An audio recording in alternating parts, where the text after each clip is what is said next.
আরে ভাই, তোমরা কি জানো আমাদের কি মুসলিমের মেয়েদের অন্নপূর্ণা বন্ধ করে দিয়েছে বিজেপির লোক একটা?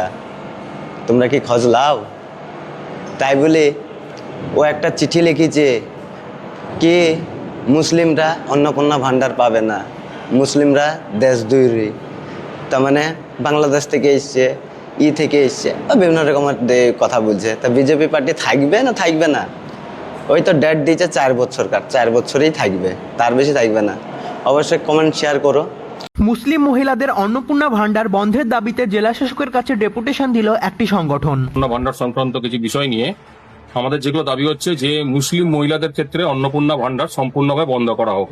যে মুসলিম মহিলারা নতুন সরকার গঠনে কোনো সাহায্য করেনি, কোনো অবদান নেই, কিন্তু যখন সাহায্য করেনি, অবদান নেই, তাহলে তারা কেন নিতে আসবে অন্নপূর্ণা ভান্ডার? এবার বন্দে মাতরম গাইবে না, ভারত মাতার জয় বলবে না, মানে ভারতকে ওদের নিজেদের মা মনে করবে না। ভারতকে যখন নিজেদের মা মনে করবে না, তাহলে তারা ভারতের বাসিন্দাই না।